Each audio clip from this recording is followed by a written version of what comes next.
Dawn crept across Dustwater like a hesitant visitor, painting the red dirt streets in shades of copper and rust.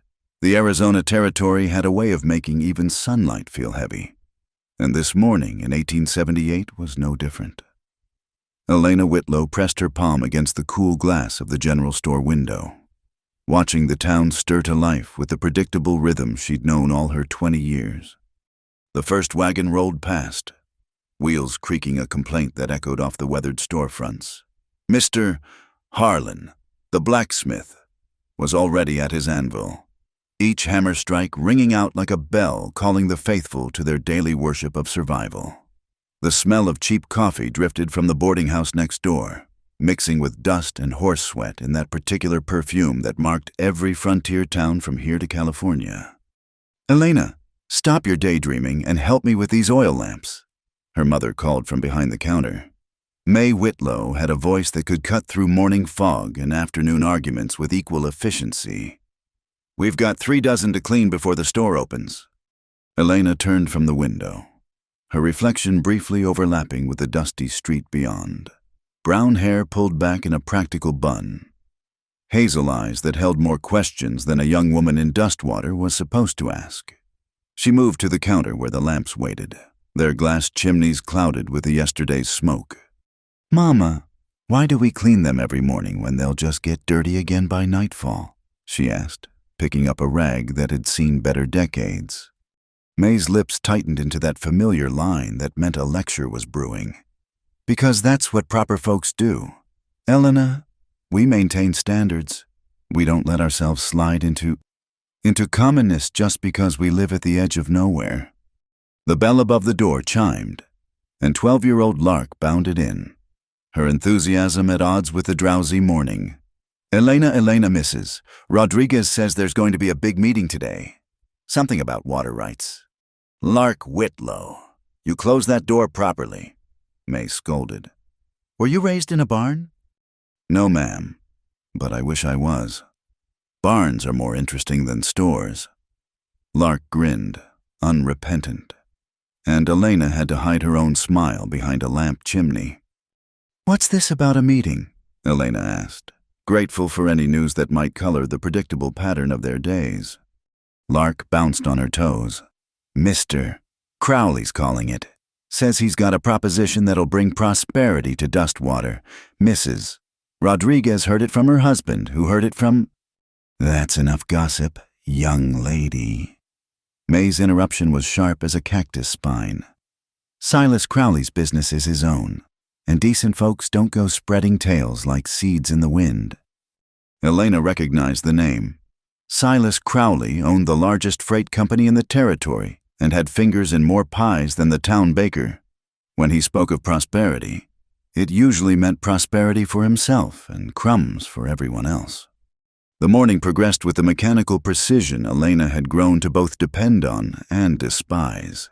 She arranged canned goods on shelves, peaches from California, beans from Texas, coffee from places too far away to imagine. Each item was a small reminder of the world beyond Dustwater's borders, a world she'd likely never see. "Elena," Lark tugged at her sister's sleeve while May was occupied with the account books. "Have you ever seen the ocean?" The question caught Elena off guard, her hand pausing mid-reach toward a tin of crackers. "No, little bird. Why do you ask?" "I was reading in that book, Mr. Terrell lent me. It says the ocean goes on forever, just water meeting sky. Do you think it's true?" Elena looked at her sister's eager face, seeing herself at that age, full of wonder, before the weight of propriety and expectation had pressed the curiosity out of her like juice from a grape. "I think it must be true. Books don't lie about things like that." "I want to see it someday." Lark's declaration was fierce with the certainty only children possess. "I want to see everything." "Perhaps you will." Elena smoothed a strand of hair that had escaped Lark's braids. "Perhaps you'll be the Whitlow who gets away." The conversation was interrupted by a commotion outside. Through the window, Elena could see people gathering in the street, their usual morning routines abandoned. At the center of the crowd stood Silas Crowley himself, dressed in a suit that cost more than most families in Dustwater saw in a year. His voice carried like a preacher's, smooth and persuasive. Friends, neighbors. Crowley spread his arms wide, encompassing the crowd like a shepherd gathering his flock. Too long have we struggled against this unforgiving land. Too long have we watched our crops wither, our livestock suffer, our children go thirsty in the summer heat. Elena found herself drawn to the doorway, rag still in hand. Crowley had positioned himself on the wooden platform outside the land office, elevated above his audience like a king addressing subjects. "But I bring news of hope," Crowley's voice rose. "I've been in negotiation with investors from back east, men of vision who see the potential in our humble town. With their backing and your trust, we can bring water to Dustwater, real water, not just the trickle we fight over now." The crowd murmured, a sound like wind through dry grass. Water was life in the territory, more precious than gold, more coveted than land. Elena noticed how people leaned forward, hope naked on their faces. "What's the cost?" someone called out. Elena recognized the voice. Thomas Ortega, who ran cattle on the land south of town. He was one of the few who could afford skepticism. Crowley's smile never wavered. "Partnership, Mr. Ortega. Simple partnership. We'll need access to survey the lands near the forest boundaries. Mineral rights for the areas we'll need to dig. Small concessions for the greater good. The Apache'd won't like us near their sacred sites." Another voice protested. Old Ben, the prospector who'd been in Dustwater longer than anyone could remember. "The Apache aren't part of this conversation." Crowley's tone hardened slightly. "This is about progress, about the future of civilized folks. Anyone standing in the way of that future, well, they're standing against all of us." Elena felt a chill despite the warming morning. She'd heard that tone before, when men decided that want was the same as right, that taking was justified by the taking itself. The crowd began to disperse, conversations spawning like wildfire. Some faces showed excitement, others worry. Elena turned to go back inside when she collided with someone she hadn't heard approach. The impact sent her stumbling, the basket of bread she'd been holding tumbling toward the dirt. Strong hands caught both her and the basket, steadying them with surprising gentleness. "Careful there," a voice said, low and warm as aged whiskey. Elena looked up into a face she didn't recognize. The man was perhaps 25, with sun-darkened skin that spoke of days under open sky and eyes the color of deep earth. He wore simple clothes, canvas pants, a worn shirt, a bandana the color of desert sand around his neck. What struck her most was the calm in his expression, like still water in a land of drought. Thank you," she managed, suddenly aware of his hand still on her arms, of how improper this must look. She stepped back quickly, clutching the rescued basket. "I wasn't watching where I was going." Most folks don't when Crowley's putting on a show. There was something in his tone, not quite mockery, but a distance from the excitement that had gripped the crowd. Makes them see what they want instead of what is. "And what is?" The question slipped out before Elena could catch it. Talking to strange men in the street wasn't something proper young women did. May would have opinions about this. He studied her for a moment, and Elena had the unsettling feeling he was seeing more than just another town girl in a cotton dress. "That's the question worth asking." He touched the brim of his hat. "Ma'am." Then he was gone, moving through the dispersing crowd with an easy grace that made others seem clumsy by comparison. Elena stood there, basket in hand, her pulse doing unusual things in her throat. "Elena Whitlow," May's voice cracked like a whip. "What are you doing standing in the street like a common? Get inside this instant." Elena hurried back into the store, but not before catching one last glimpse of the stranger. He'd stopped to help old Ben, who was struggling with his walking stick. A small gesture, easily missed, but it told her something about the man that Crowley's grand speeches couldn't hide about himself. "Who was that?" Lark whispered, having witnessed the exchange with the bright-eyed interest of a born gossip. "I don't know," Elena admitted, busying herself with the lamps again. "He was handsome." Lark's observation was matter-of-fact, different from the town men, like he belongs to the sky instead of the street. "Lark," May's sharp tone cut through their whispers. "A lady doesn't comment on men's appearances. Elena, you're a terrible influence on your sister." But as Elena returned to her cleaning, she couldn't shake the memory of steady hands and earth-dark eyes. In a life measured in lamp oil and ledger entries, even a moment's variation felt like revolution. The day wore on, hot and heavy as a wool blanket.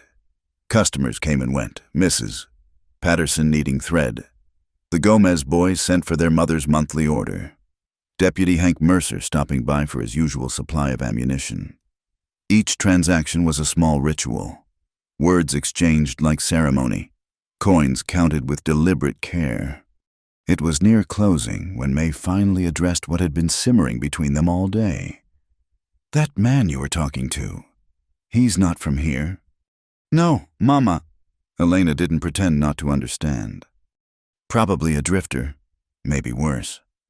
May's hands moved restlessly over the counter, straightening items that didn't need straightening. "You need to be careful. Elena, you're not a child anymore. People notice things. People talk." "I know, Mama." "Do you?" May's voice carried a weight Elena couldn't quite identify. "This town, these people, they're all we have. Reputation it's everything for women like us. One mistake, one moment of poor judgment, and doors close, opportunities vanish." Elena wanted to ask what opportunities existed in Dustwater anyway, but she held her tongue. She'd learned that lesson young. Some questions were better left unasked, some dreams better left undreamed.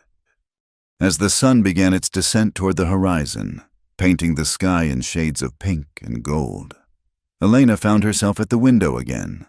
The town was settling into evening routines. Somewhere, Crowley was probably planning his water scheme.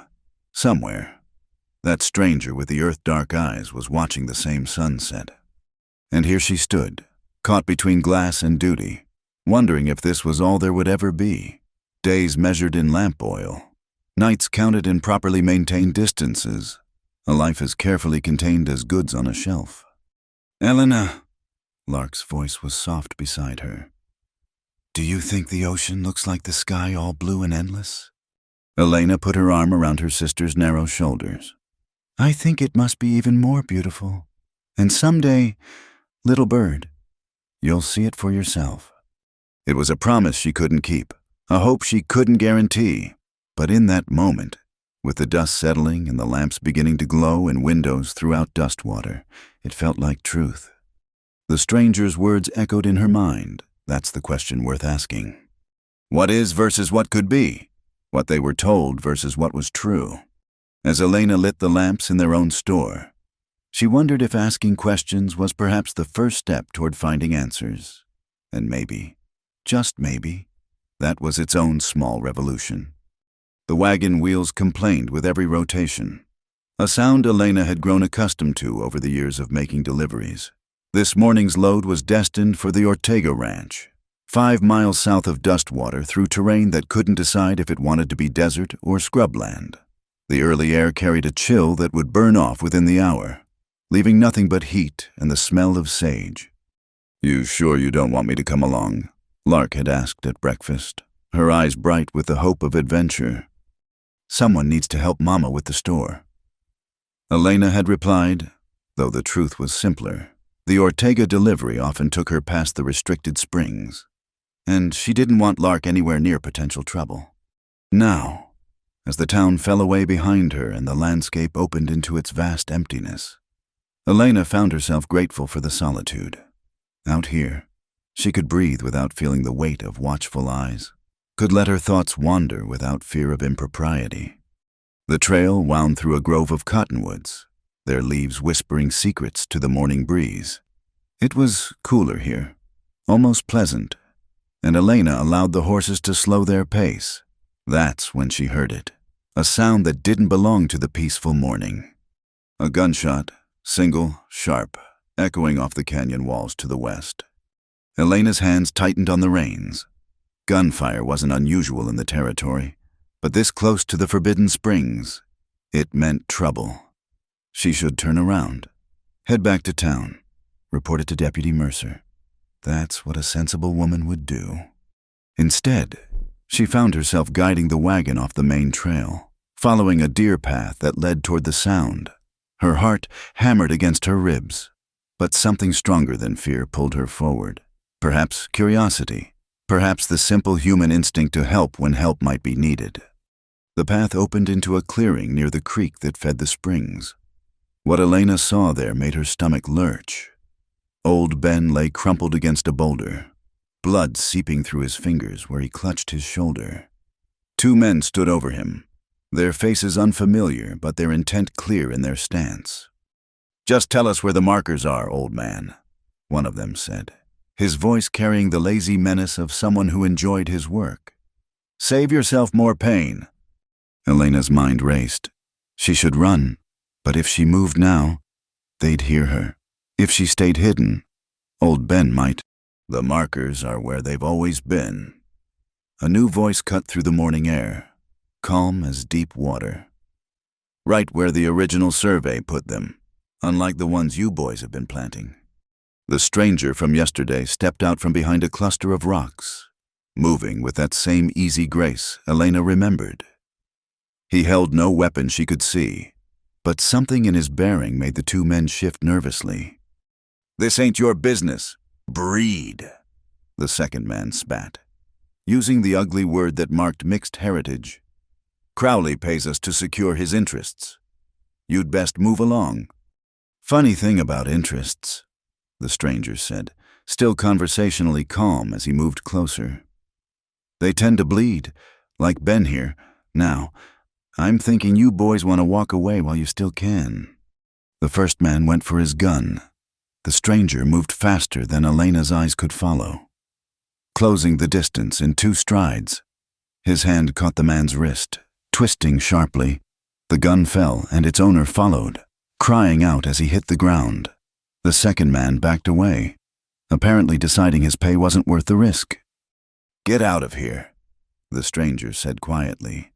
"Tell Crowley if he wants to survey land, he can do it legal-like. And if I see you near Ben again—" He didn't need to finish.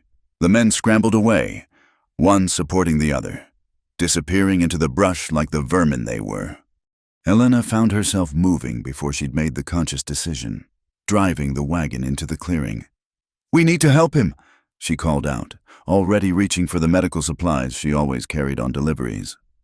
The stranger looked up, surprise flickering across his features before settling back into that calm watchfulness. "Miss Whitlow, this isn't a safe place for you." "It's not a safe place for anyone?" "Apparently." Elena climbed down from the wagon, her hands already pulling out clean cloth and the bottle of grain alcohol she used for cuts. "How bad is it?" Old Ben groaned, his weathered face pale beneath its usual sun-beaten bronze. "Just a graze," he muttered, though the blood seeping between his fingers suggested otherwise. But they were asking about the markers, the real ones. "Hush now," Elena said, kneeling beside him. She'd helped Doc Morrison enough times to know the basics. "Let me see." The stranger, she still didn't know his name, helped ease Ben's hand away from the wound. The bullet had carved a furrow along the old man's shoulder. Painful and bloody, but not immediately life-threatening if kept clean. "You know medicine?" the stranger asked, watching as Elena's steady hands cleaned the wound. "I know enough." She didn't look up, focused on her work. "Hold this cloth here. Press firm, but not too hard." He did as instructed, and Elena was aware of how close they knelt, how his presence seemed to fill more space than his body accounted for. She caught the scent of leather and sage, underlaid with something wilder, like wind off the mountains. "The markers," Ben gasped as Elena worked. "They're moving them." Crowley's men, making it look like the springs are on land he's buying, not treaty protected. I saw them last week. Tried to... He broke off, wincing. Save your strength, the stranger advised. But his jaw had tightened at the information. Elena finished binding the wound with strips torn from her spare petticoat. Mama would be scandalized. But some things mattered more than propriety. He needs Doc Morrison. Can't go to town, Ben protested weakly. They'll be watching. And if Crowley knows I saw... My place isn't far, the stranger said after a moment's consideration. It's hidden, safe. I can tend him there. Elena looked at him directly for the first time since arriving. You have medical supplies. A small smile touched his lips. My mother was a healer, taught me what plants to use, how to draw out infection. He'll be safe with me. I don't even know your name, Elena said, the absurdity of the situation suddenly striking her. Here she was, in the middle of nowhere, trusting a stranger with old Ben's life. Koa, he said simply. Koa Navarro. The name fit him somehow. Short, strong, unpretentious. Elena helped them get Ben into the wagon bed, cushioning him with the flour sacks meant for the Ortega ranch. You should go back to town, Koa said as they settled Ben. This is bigger than you know. Crowley's not just after water rights. He's trying to steal treaty land. When that comes out, people need to know the truth. Elena interrupted, surprising herself with her firmness. Ben said something about markers. Koa studied her for a long moment. You always this eager to wade into trouble? I'm not eager for anything except helping a hurt man and stopping thieves. The words came out sharper than she'd intended. If that's trouble, then maybe this town needs more of it. Something shifted in his expression. Approval, perhaps, or recognition. The original survey markers are carved stones, placed 50 years ago when the treaty was signed. They clearly show the springs are on protected land. But if those markers were to disappear, and new ones appeared showing different boundaries, Crowley could claim the springs legally. Elena finished, the full scope of the deception becoming clear. All that talk about bringing water to Dustwater, he's planning to control it all, sell it back to the people who need it most. Koa's voice carried an edge now, the calm cracking slightly. My mother's people have used those springs for generations. So have the Mexican families, the small ranchers. It's meant to be shared. Ben stirred, mumbling something Elena couldn't catch. Koa leaned closer, listening, then straightened with a grim expression.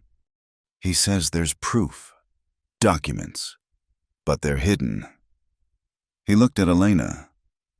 Part of them might be in town. Do you know anywhere Ben might have...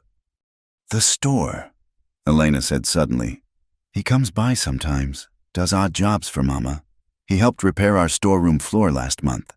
If he wanted to hide something in town, would be under the boards. Koa finished. Clever old fox. They got Ben settled as comfortably as possible, and Koa climbed onto the wagon seat beside Elena. She should have protested. A proper woman didn't ride alone with a man, especially not one who made her pulse skip like a stone over water. But propriety seemed a flimsy concern next to attempted murder and land theft. The journey to Koa's shelter took them off the main trail, following paths Elena hadn't known existed. The landscape changed, becoming wilder, more alive. Hidden springs created pockets of green, and ancient petroglyphs marked canyon walls like messages from another time. It's beautiful, Elena breathed, forgetting for a moment the circumstances that brought them here. Most people never see it. Koa said, they stick to the roads, the known places, but the land has secrets for those willing to look. His shelter turned out to be a cabin built into a natural cave formation. So well concealed, Elena wouldn't have found it in 100 years of searching. Inside, it was surprisingly comfortable, clean, organized, with bundles of dried herbs hanging from the ceiling and books stacked on rough-hewn shelves. They got Ben inside and onto a low bed covered with woven blankets. Koa moved with practiced efficiency, preparing poultices and teas from his stores. Elena helped where she could, fascinated by his knowledge despite the situation. "Your mother taught you all this?" she asked, watching him grind dried leaves with a stone pestle. "Among other things." His hands never paused in their work. "She believed in keeping the old ways alive, even as the world changed around us. Said knowledge was the only thing they couldn't take away." There was a story there, Elena sensed, but now wasn't the time. Ben's breathing had steadied, and color was returning to his cheeks. Whatever Koa had given him was working. "I should go," Elena said reluctantly. "If I don't make the Ortega delivery, questions will be asked." Koa nodded. "I'll keep him safe. But Elena," he paused, seeming to weigh his words. "What you saw today, what you know now, it puts you in danger. Crowley has powerful friends, and he doesn't tolerate interference." "Then he shouldn't have tried to steal what belongs to everyone," Elena replied. "I'll be careful, but I won't be silent. Not about this." She saw something flicker in his eyes. Surprise, perhaps, or admiration. "You're not what I expected from a town shopkeeper's daughter." "Maybe you haven't been looking close enough," Elena shot back, then blushed at her own boldness. His smile was answer enough. The ride back to the main trail felt longer than the journey out, weighted with new knowledge and the sense that her world had fundamentally shifted. Elena made the Ortega delivery, apologizing for the delay without explaining its cause. Thomas Ortega, ever perceptive, noticed the blood on her cuffs but asked no questions. "You be careful, Miss Elena," he said as she prepared to leave. "Strange times coming. I can feel it in the wind." By the time she returned to Dustwater, the sun was past its zenith, beating down with its usual merciless intensity. The town looked the same as when she'd left it, but Elena saw it differently now. The way people clustered in small groups, voices low and urgent. The way Crowley's men lounged outside the saloon, eyes tracking everyone who passed. "Where have you been?" May demanded the moment Elena entered the store. "The Hendersons came by for their order and I had to tell them." She broke off, noticing Elena's disheveled appearance. "What happened to your petticoat?" "I had to help someone," Elena said carefully. "There was an accident on the trail." May's expression softened slightly. "Was anyone badly hurt?" "They'll recover." Elena busied herself with unpacking the empty delivery baskets. "Mama, has old Ben been doing any work in the storeroom lately?" "That old coot, he fixed some loose boards last month." "Why?" "Just wondering. He left his tools behind. I think—" May waved dismissively. "Check if you want. Lord knows that storeroom could use organizing anyway." Elena waited until her mother was occupied with customers before slipping into the back room. The floor looked normal enough, but when she knelt and ran her hands along the boards, she found what she was looking for. One plank slightly newer than the rest, its edges not quite flush. Using a thin knife, she pried it up.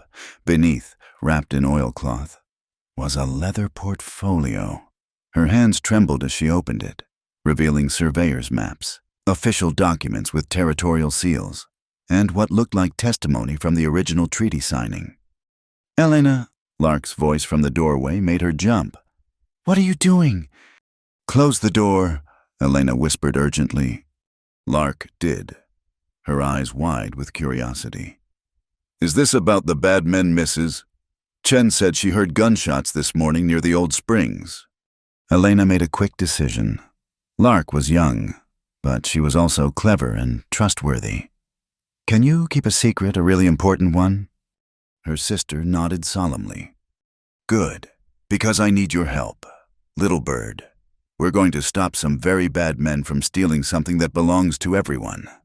As Elena carefully explained what she could, she thought about Koa's warning. Yes, there would be danger. Yes, Crowley would fight back when his scheme was exposed. But some things were worth the risk. Some stands had to be taken. The afternoon light slanted through the storeroom window, illuminating the documents that could change everything. Outside, Dustwater went about its business, unaware that in a back room of Whitlow's general store, a revolution was beginning. And it started with questions worth asking, truths worth telling, and the courage to do what was right even when it wasn't safe. The week following Old Ben's shooting passed in a strange dance of normalcy and underlying tension. Elena went through her daily routines, opening the store, serving customers, cleaning lamp chimneys, while the hidden documents seemed to pulse beneath the floorboards like a buried heart. Each night, she lay awake wondering if tomorrow would bring Crowley's men to their door. But it was Koa who came instead, appearing at the store's back entrance just after sunset on a Thursday evening. Elena had been reconciling accounts when she heard the soft tap. 3 knocks, pause, 2 more, a pattern they'd agreed upon through messages passed via the Ortega ranch hands. "Is your mother home?" he asked when she opened the door, his voice low. "At the church social with Lark. They won't be back for an hour at least." Elena stepped aside to let him in, her heart doing that peculiar skip it had developed in his presence. "How's Ben?" "Healing, stubborn as a mountain goat and twice as ornery. But he'll survive."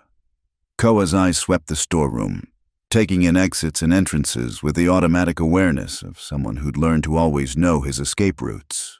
The documents. Elena retrieved the portfolio from its hiding place. They spread the papers across the work table, the lamplight casting dancing shadows on the yellowed pages. Koa's finger traced the boundary lines on the original survey map, his expression growing grimmer with each detail. "This is worse than I thought," he said. "Crowley's not just after the springs. These false markers would give him control of the entire watershed, plus mineral rights to caves the native peoples consider sacred." "Can we take this to Deputy Mercer?" Elena asked, though she suspected the answer. "Mercer's a good man, but he answers to the town council, and guess who's been buying council members like they're cattle at auction?" Koa's jaw tightened. "We need federal intervention. A marshal, maybe, or someone from the territorial government who isn't in Crowley's pocket." Elena studied his profile in the lamplight, noting the way concern etched lines around his eyes. "You care deeply about this land." "It's home," he said simply. "My mother's people have stories about every rock formation, every hidden spring. My father—" He paused, something painful flickering across his features. "He taught me that belonging somewhere isn't about blood or birthright. It's about choosing to protect what matters." "And you choose this place? Every day?" He looked at her then, really looked at her, and Elena felt exposed in a way that had nothing to do with propriety. "What about you? What do you choose?" Before she could answer, the front doorbell chimed. Elena's blood froze. The store was closed, locked. Only she and her family had keys. "Stay here," Koa whispered, moving toward the connecting door to the main store. But Elena recognized the heavy tread, the slight drag of a boot that needed resoling. "It's Deputy Mercer," she breathed, both relieved and worried. What would bring him here after hours? They found Mercer standing by the counter, hat in hands, looking like a man wrestling with his conscience. His weathered face showed every one of his 40 years, plus a few extra that came from keeping peace in a lawless place. "Miss Elena, Navarro." He nodded to each of them. "Figured I'd find you both here eventually. Town's been buzzing about that business with Old Ben." "What business?" Elena tried for innocence, but Mercer's sad smile told her she'd failed. "The kind that leaves blood on the ground and questions in the air." He shifted his weight, leather gun belt creaking. "I've been deputy in Dustwater for 6 years. Seen a lot of things I wished I hadn't. Turned blind eyes when survival demanded it. But there are lines. Miss Elena, lines that shouldn't be crossed." Koa had gone very still beside her, ready for whatever came next. But Mercer surprised them both by reaching into his vest and pulling out a folded paper. Found this nailed to my door this morning, he said, handing it to Elena. Seems someone thinks I should look the other way when certain surveying activities take place near the springs tomorrow night. Elena read the note, her anger rising with each word. It was unsigned, but the implied threat was clear: cooperate or face consequences. The amount of money mentioned made her stomach turn. More than Mercer would see in 5 years of honest work. "You're showing us this why?" Koa asked, his tone carefully neutral. Mercer met his gaze steadily. "Because my PA fought in the war between the states. Came west after to start fresh. Get away from the choosing of sides. But he taught me something before he died. Sometimes not choosing is the worst choice of all." The deputy moved to the window, looking out at the darkened street. "I know what you two are trying to do. Half the town knows, even if they're too scared to say it. Crowley's got people frightened, got them believing his water scheme is the only hope for Dustwater's future." "It's a lie," Elena said fiercely. "He means to control everything, charge people for what should be free." "I know." Mercer turned back to them. "That's why I'm here.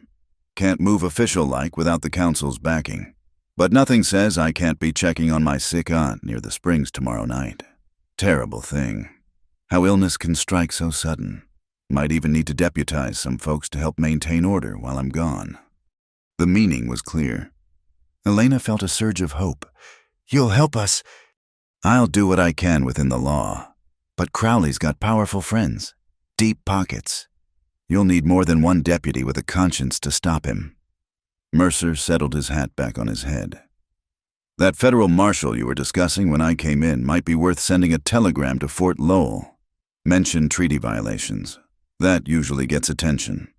After Mercer left, Elena and Koa stood in the lamplight, processing this unexpected ally. "He's taking a huge risk," Elena said softly. "He's not the only one."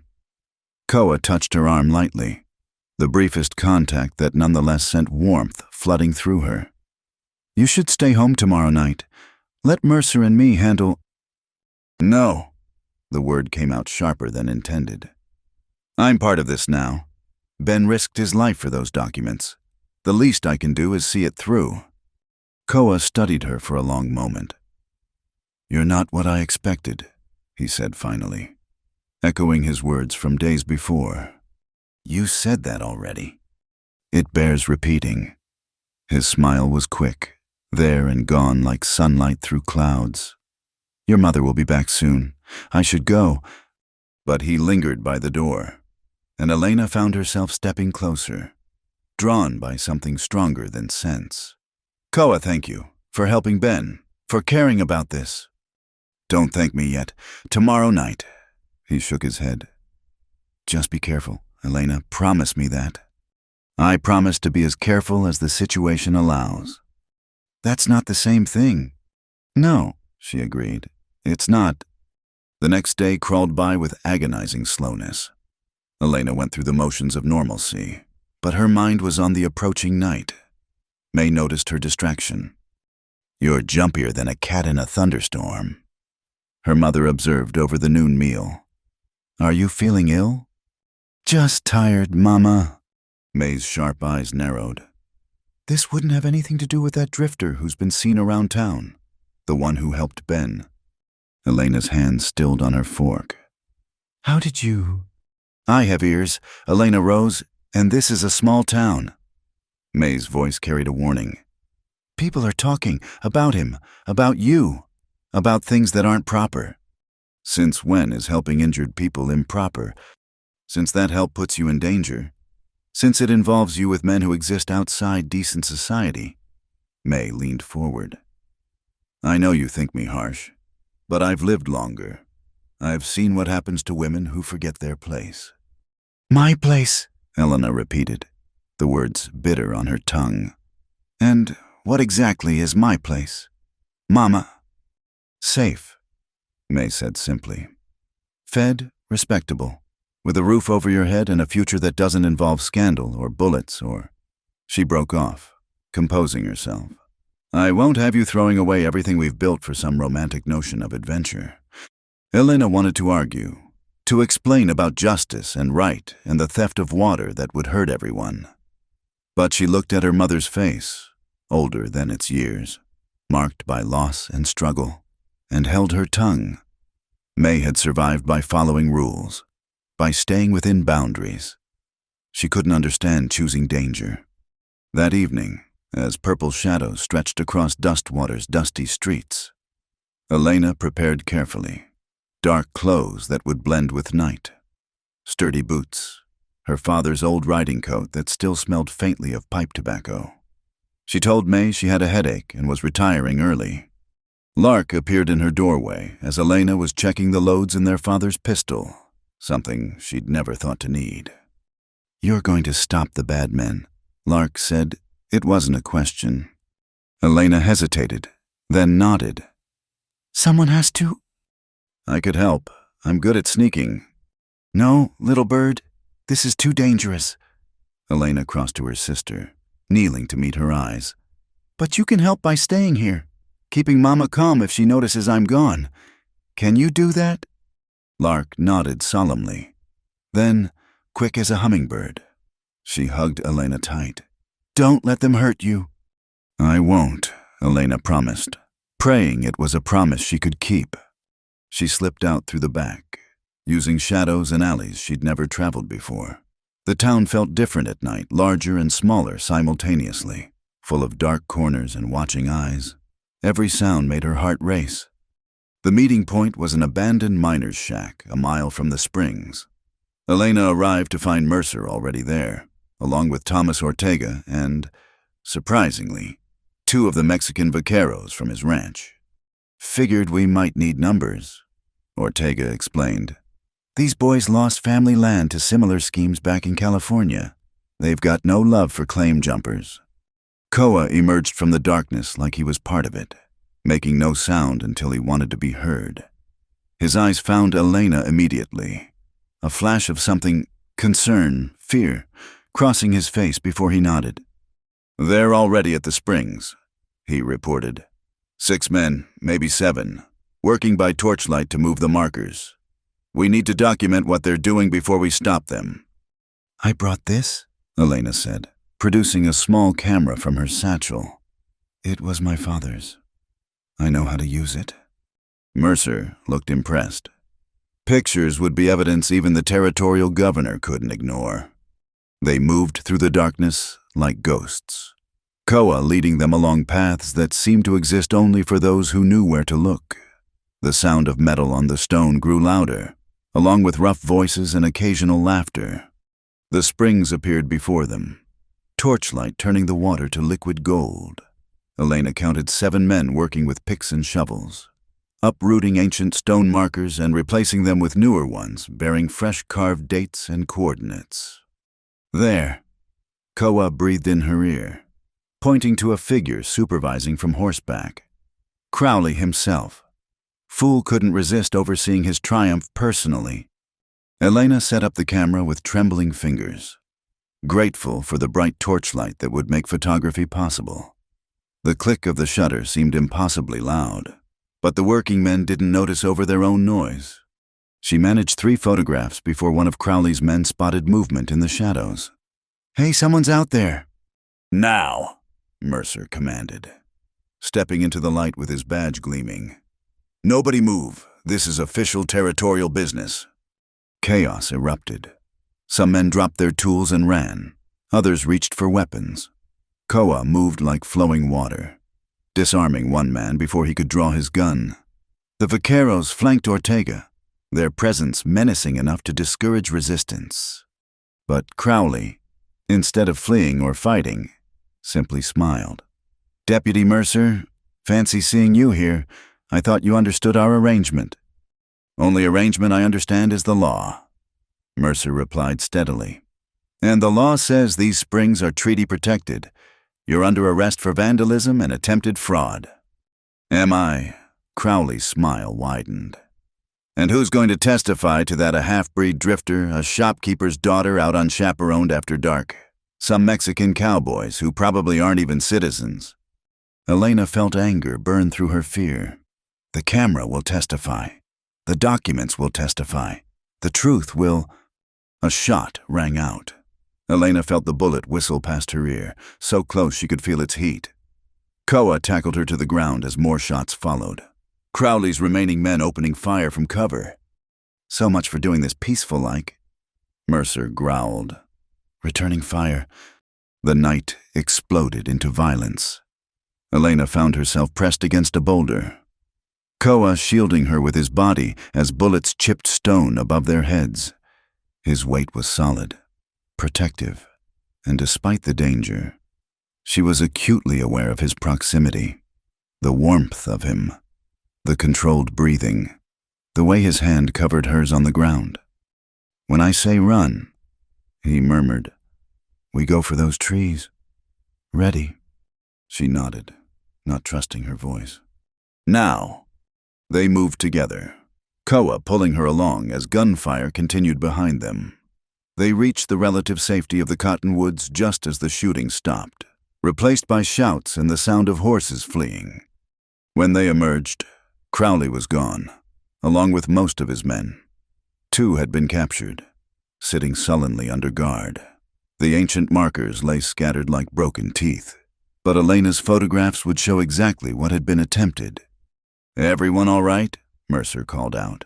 A few cuts and bruises, but no serious injuries. It seemed Crowley's men had been more interested in escape than accuracy. He'll be back, Ortega said grimly. Men like that don't give up easy. No, Koa agreed. But now we have evidence, witnesses. Federal marshals will have to act. As the group began gathering the displaced markers, Koa turned to Elena. That was incredibly brave, and incredibly foolish. You're welcome, she said, surprising a laugh out of him. I'm serious. You could have been killed. So could you. So could any of us. Elena met his gaze steadily. But some things are worth the risk. You taught me that. Something shifted in his expression, a warmth that had nothing to do with gratitude. Elena. The photographs, she said quickly, suddenly aware they weren't alone. We should get them developed, make copies, send them to... Tomorrow, he said softly. Tonight, let's just be grateful we're all alive. As they made their way back toward town, Elena walked beside him, their hands occasionally brushing in the darkness. Each touch was electric, full of possibility and promise. The fight for the springs was far from over, but something had changed tonight. Lines had been drawn, sides chosen, and Elena knew, with a certainty that should have frightened her but didn't, that wherever this path led, she would walk it, not just for justice or water rights, but for the man beside her who made her feel brave enough to choose danger over safety, truth over comfort. The stars wheeled overhead, ancient and unchanging, bearing witness to the small human dramas below. And in the darkness between them, 2 people found something worth fighting for, each other and the future they might build together. The morning after the confrontation at the springs, Elena woke to find Dustwater buzzing like a disturbed hive. News traveled fast in small towns, and by the time she descended to open the store, clusters of people had already gathered on the street corners, voices low and urgent. Elena Rose Whitlow. May's voice cracked like a whip the moment Elena appeared. In my parlor, now. Elena had expected this. What she hadn't expected was to find Deputy Mercer sitting in their best chair, hat balanced on his knee, looking decidedly uncomfortable under May's glare. Deputy Mercer has been telling me an interesting story, May said, her voice deceptively calm. About last night's activities, about my daughter running around in the darkness with rough men, playing at being some kind of vigilante. Mama, it wasn't like that. Then tell me what it was like. May's composure cracked, revealing the fear beneath. Tell me why my neighbors are whispering about shootouts and scandals. Tell me why Mrs. Henderson crossed the street rather than speak to me this morning. Elena straightened her spine. It was like trying to stop a theft. It was like protecting what belongs to everyone from a man who would steal it. At what cost?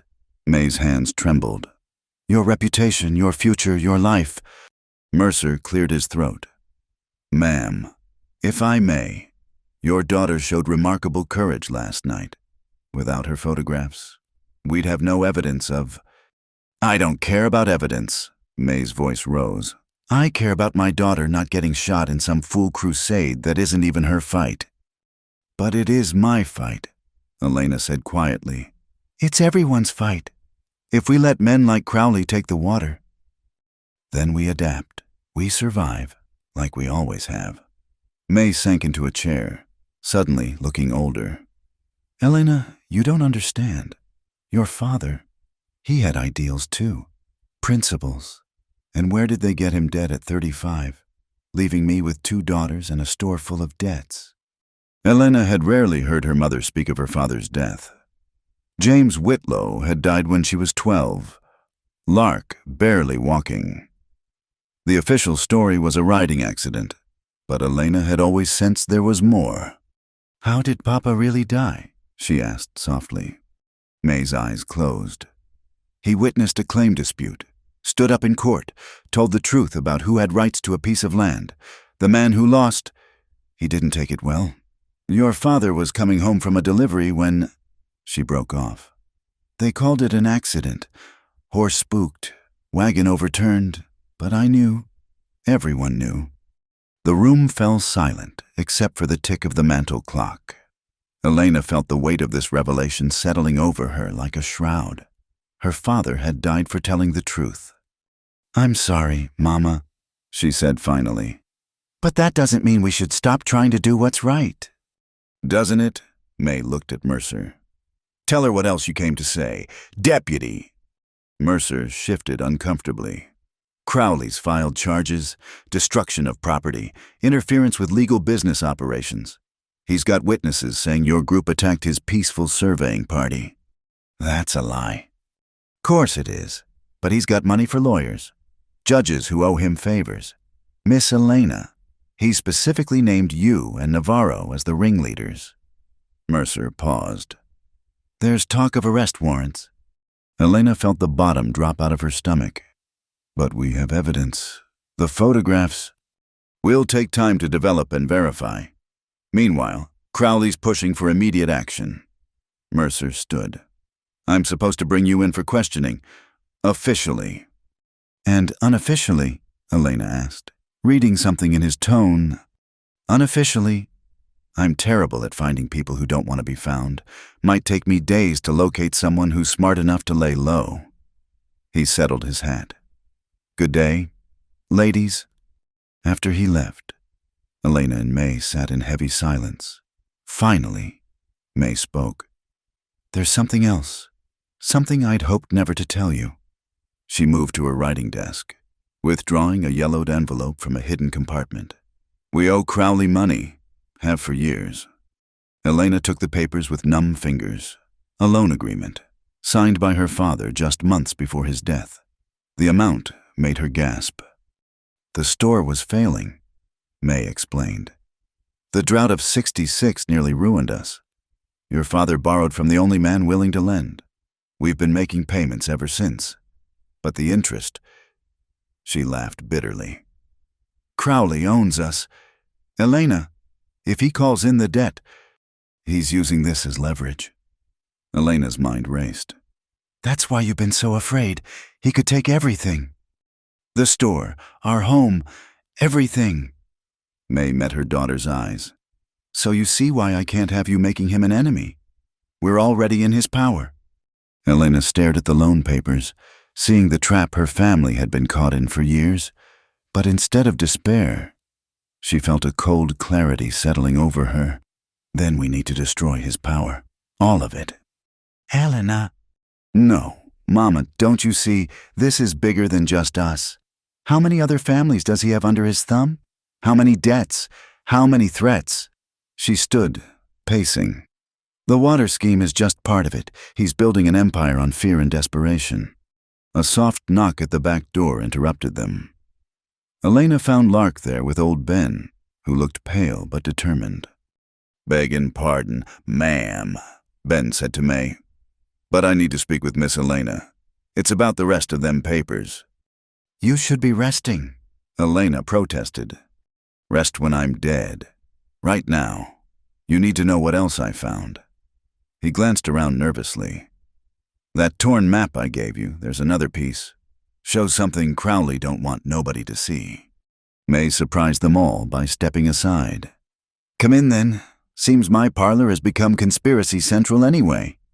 Ben pulled out a scrap of paper, fitting it against the torn edge of the map Elena had hidden. Together, they showed a network of underground streams feeding the springs, and something else, natural caves marked with old Spanish notations. Gold, Elena breathed. Better than gold in these parts. Natural reservoirs, whole underground lake system. Indians knew about it, Spanish too. That's what Crowley's really after. Ben's gnarled finger traced the cave systems. Control those. You control water for 100 miles in any direction. Where's the entrance? Elena asked. That's the problem. Only one who knows for sure is... Ben paused as another knock came, this one in the familiar pattern. That'll be him now. Elena opened the door to find Koa, and her traitorous heart leapt despite everything. He looked tired, dust-covered, but his eyes went immediately to her with an intensity that made her breath catch. You're all right, he said, as if he'd been worried. For now, Mercer says there are warrants coming. I know. That's why we need to move fast. He entered, nodding respectfully to May. Ma'am, I apologize for the trouble I've brought to your home. May studied him with sharp eyes. Are you apologizing for the trouble, or for involving my daughter in it? Honestly, neither. Koa met her gaze steadily. The trouble was coming regardless, and your daughter involved herself because she has more courage than most in this town. Courage. May's laugh was bitter. Another word for foolishness that gets people killed. Sometimes, but sometimes it's the only thing that keeps us human. Koa turned to the map. The cave entrance. My mother's people know where it is, but they won't share that knowledge easily. It's sacred ground. Then how? Elena began. I'll have to ask. Explain what's at stake. He looked troubled. It goes against every teaching to reveal sacred places to outsiders. But if Crowley finds it first... He'll destroy everything, Ben finished. Pump it dry. Sell it, dear. Leave the land dead. I'll go with you, Elena said immediately. No. Koa and May spoke simultaneously, then looked at each other in surprise. It's too dangerous. Koa continued. If Crowley's men are watching... They're watching here, too, Elena pointed out. I'm no safer in town than with you. She has a point, Ben said, earning glares from both Koa and May. What she does, besides, the elders might listen better if they see this isn't just about one man's fight. May stood abruptly. I need air. She walked to the window, her rigid back radiating disapproval. Elena, may I speak with you privately? They stepped into the kitchen. May gripped the edge of the table, knuckles white. You're going to go regardless of what I say. It wasn't a question, but Elena answered anyway. Yes. You're in love with him. Elena's cheeks burned. Mama. Don't deny it. I have eyes. The way you look at each other. May's voice broke slightly. I remember that feeling before life taught me better. It's not... We haven't... Elena struggled for words. I barely know him, and yet you'd follow him into danger. May turned to face her. Your father was the same. Saw something that needed doing and couldn't rest until it was done. I loved that about him. Right up until it got him killed. Elena moved to her mother, taking her hands. I'm not Papa, and Koa's careful, smart. He knows the land, the people. He's also an outsider challenging the most powerful man in the territory. May squeezed Elena's hands. But I can see your mind's made up. So I'll say this: be smarter than your father. Don't trust anyone completely. And, for God's sake, don't get shot. I promise to try. May pulled her into a fierce hug. That's not reassuring. Elena rose. When they returned to the parlor, the men had clearly been planning. Routes marked, supplies listed, contingencies discussed. Lark had appeared from somewhere, sitting cross-legged on the floor, absorbing every word. We leave tonight, Koa was saying. After full dark, Ben, you'll stay here. Keep working on documenting the evidence. Mercer can't ignore his orders forever, but he'll delay as long as possible. What about the store? Elena asked. If I disappear, I'll manage, May said, surprising everyone again. Lark can help. Let people think you're ill, confined to bed. She fixed Koa with a steely gaze. You bring her back safe, or I'll find you, and I've got a shotgun that doesn't care about your good intentions. Yes, ma'am, Koa said solemnly, though Elena caught a glimmer of respect in his eyes. The rest of the day passed in tense preparation. Elena packed carefully practical clothes, her father's pistol, what money she could gather without raising suspicion. She developed the photographs from the night before, making multiple copies, hiding them in various places. As darkness fell, she found herself at her bedroom window, looking out at Dustwater's familiar streets. Somewhere out there, Crowley was plotting. Somewhere, federal marshals were reading telegrams about treaty violations. Somewhere, the future was being decided. A soft sound made her turn.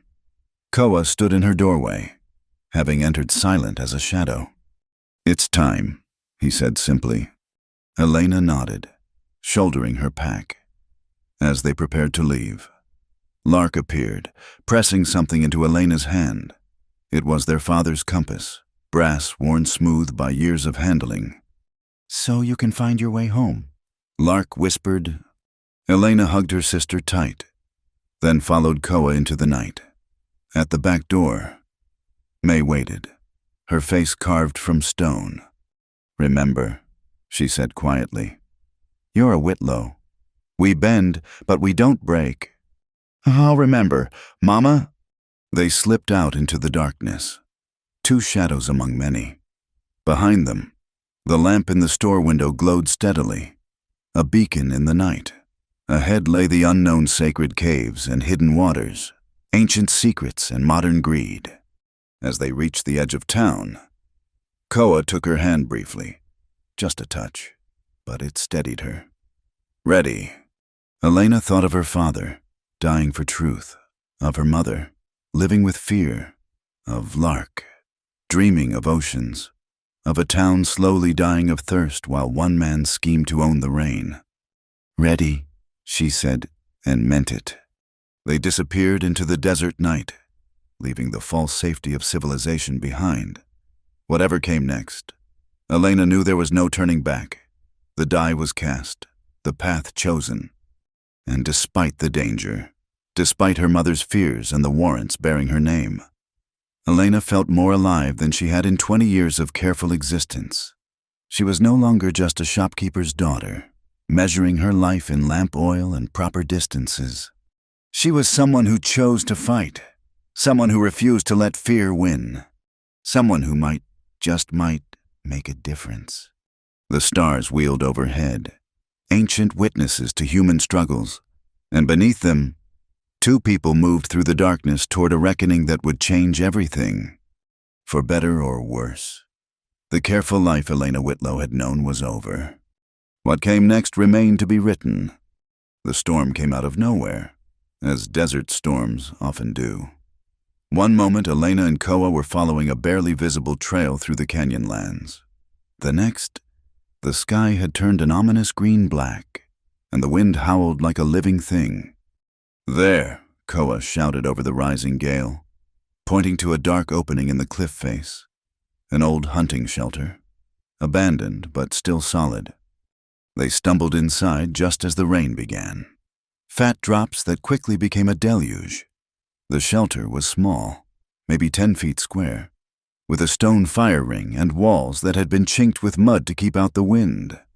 Someone had left a stack of dry wood in the corner, protected by an overhang.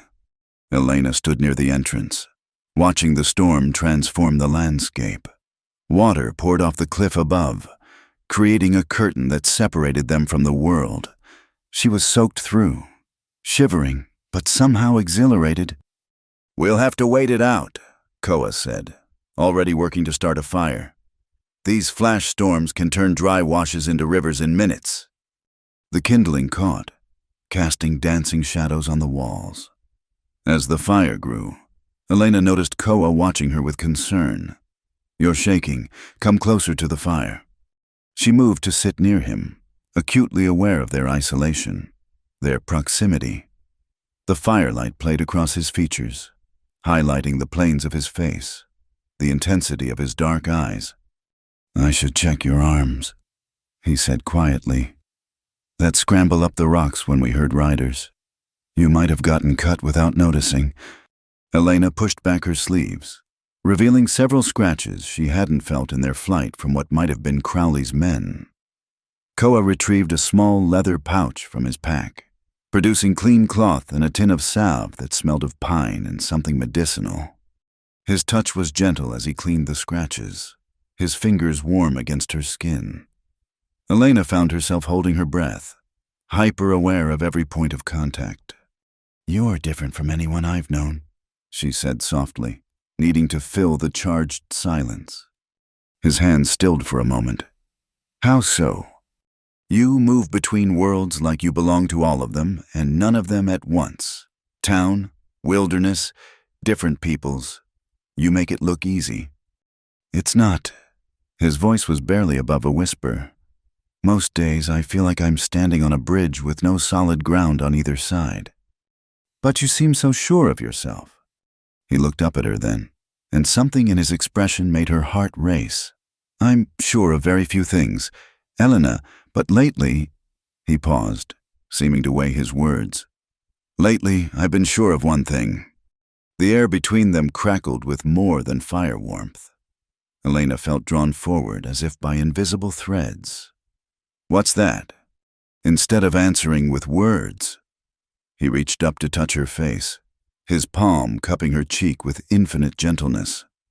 Elena's eyes fluttered closed at the contact, every nerve ending suddenly alive. "Elena." He breathed her name like a prayer. "I need to tell you something. I've been alone most of my life. By choice. Mostly, it was safer that way, easier, but you." She opened her eyes to find him looking at her with such vulnerability it took her breath away.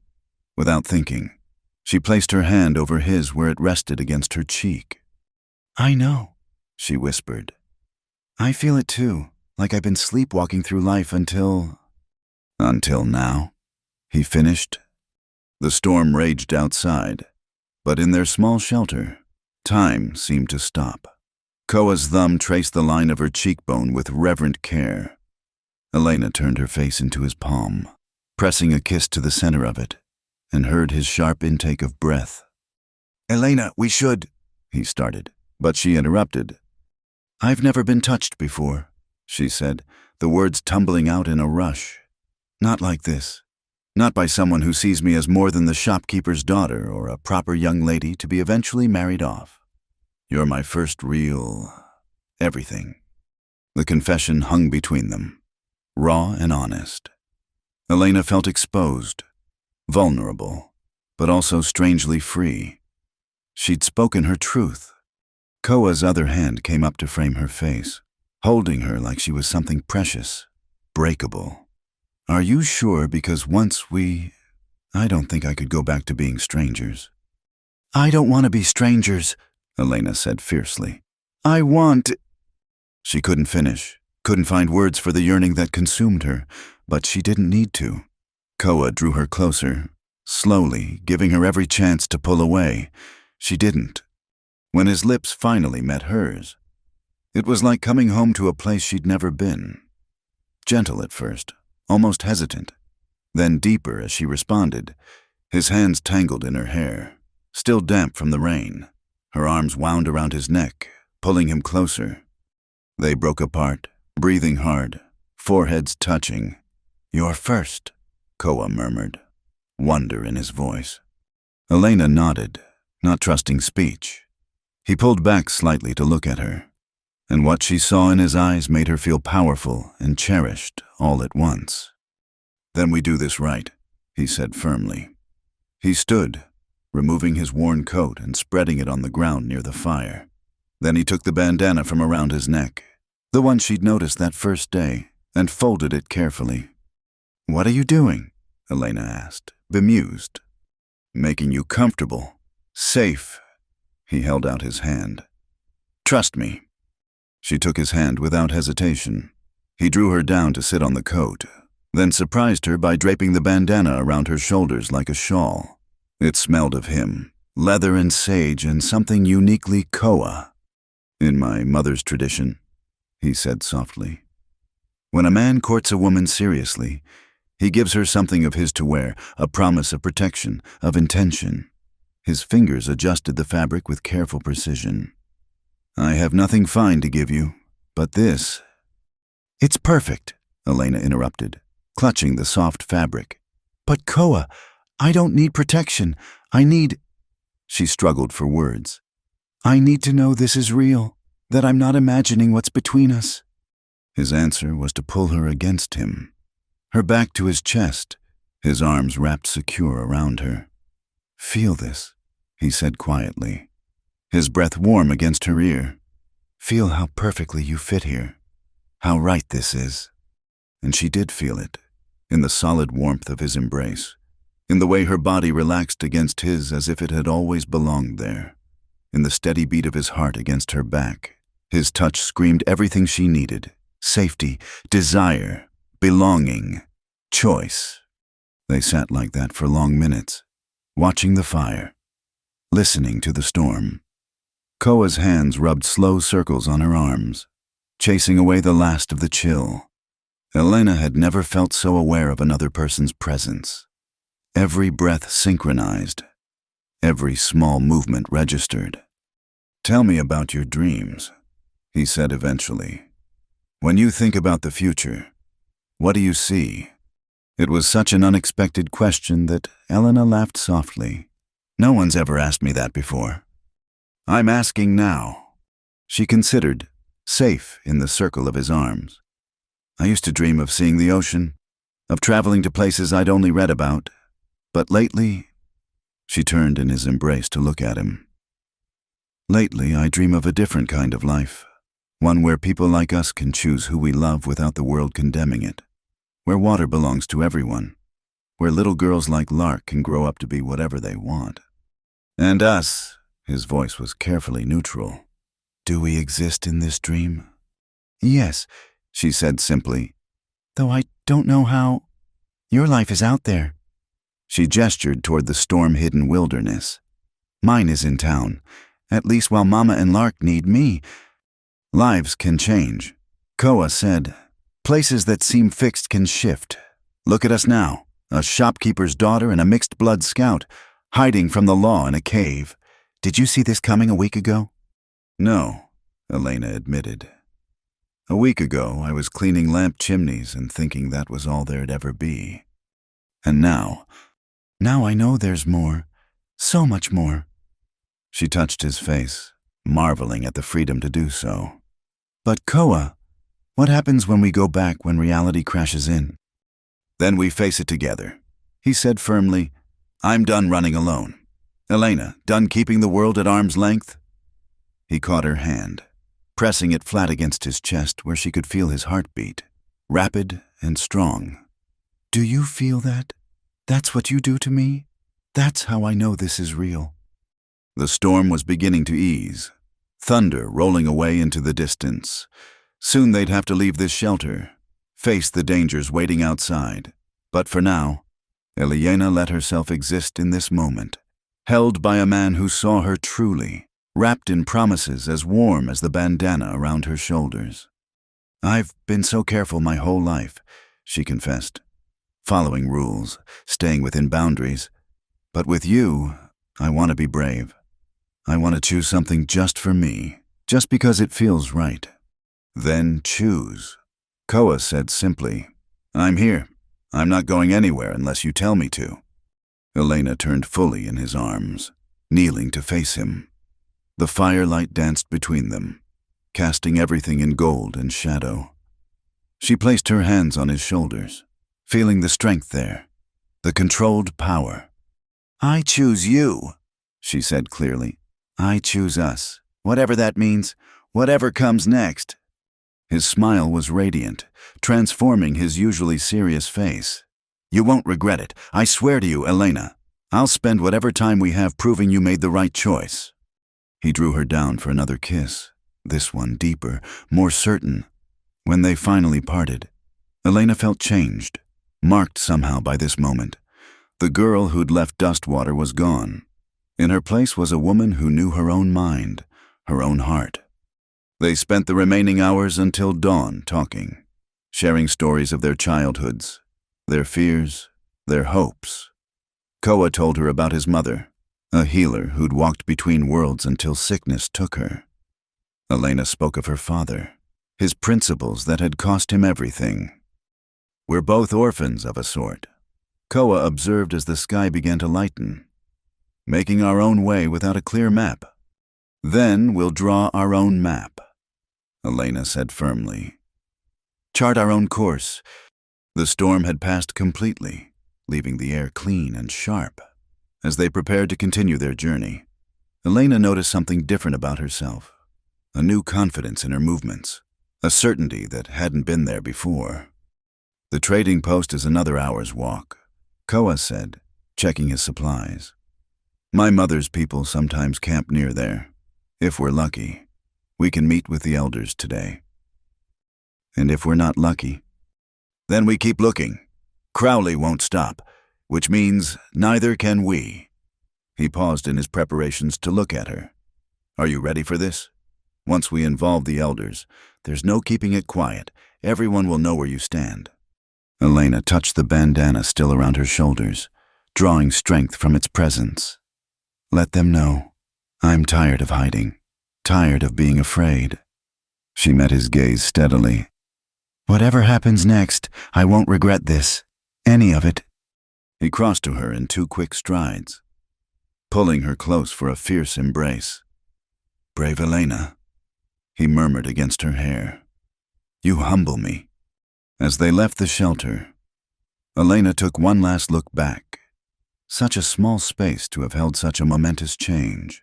But then, the most important transformations often happened in quiet moments, in the space between one breath and the next. The sun broke over the canyon walls, painting everything in shades of rose and gold. A new day, full of danger and possibility in equal measure. But Elena faced it without fear, her hand in Koa's, the future stretching before them like an unwritten page. She'd given him her truth. "I've never been touched before. You're my first." And his touch had indeed screamed everything she needed.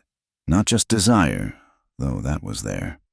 Burning bright, but also respect, partnership, the promise of a love built on choice rather than duty. It was more than she'd ever dared dream, and it was only the beginning.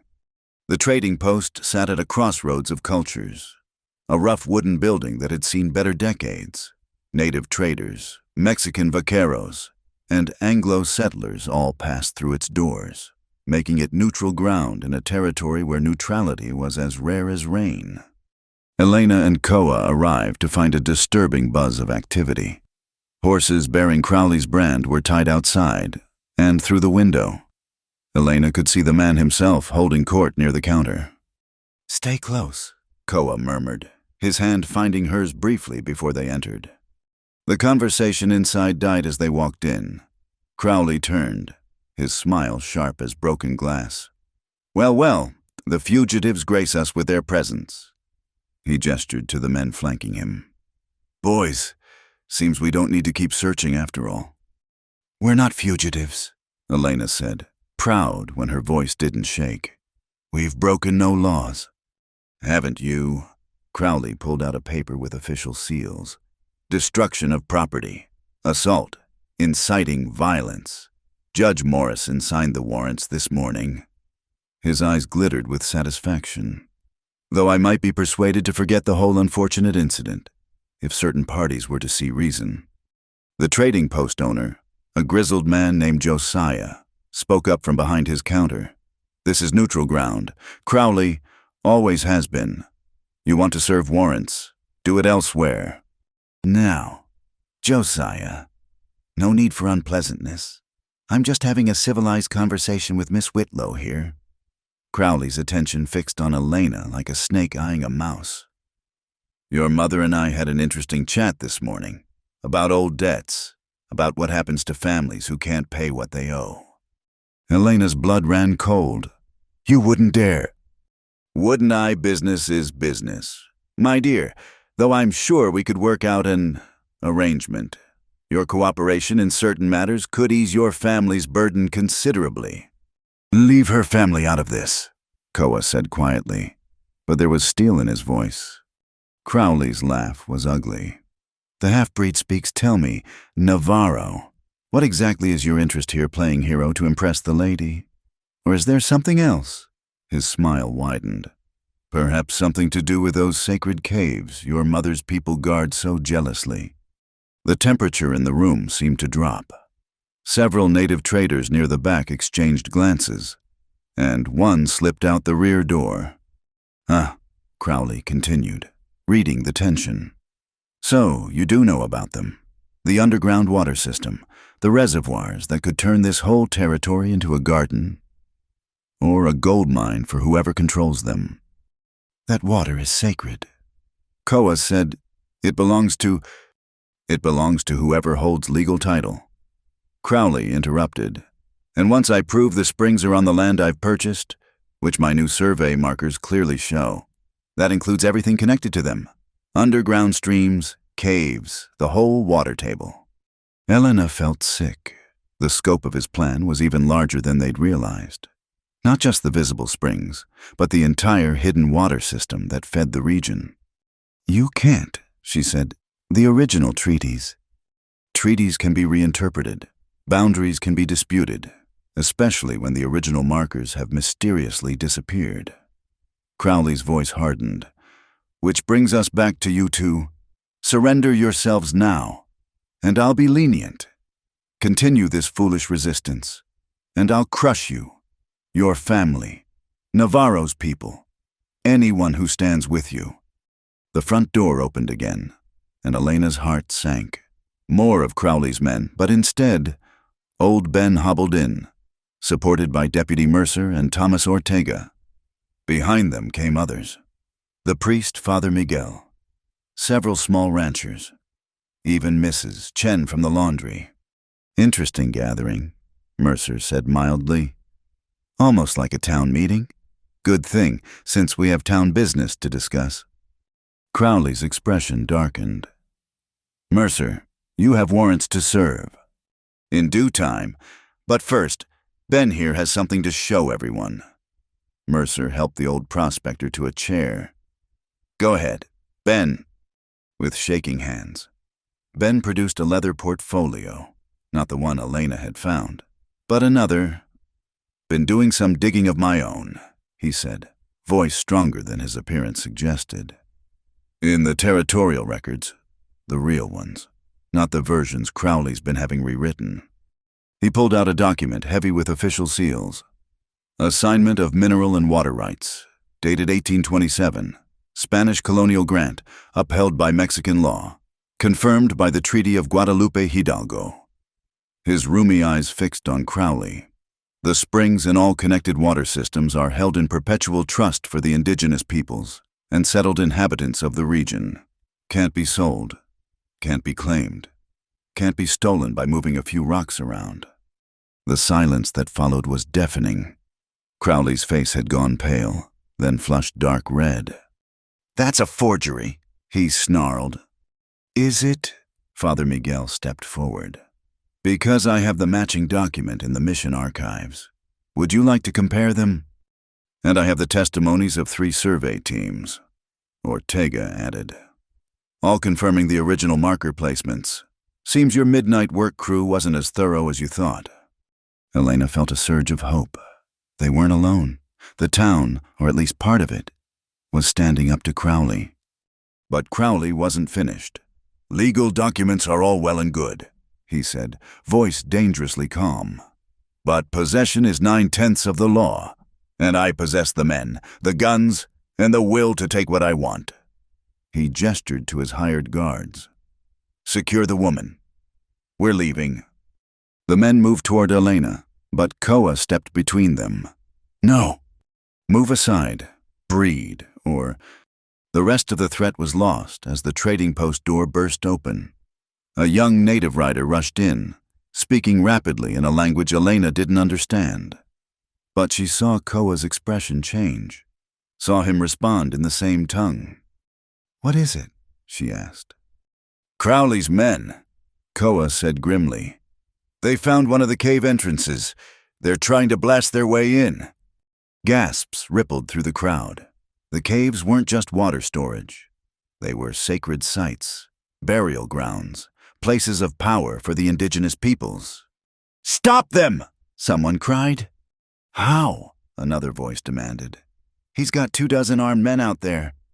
Crowley's smile returned, triumphant. "You see, while you've been playing with papers and testimonies, I've been taking action.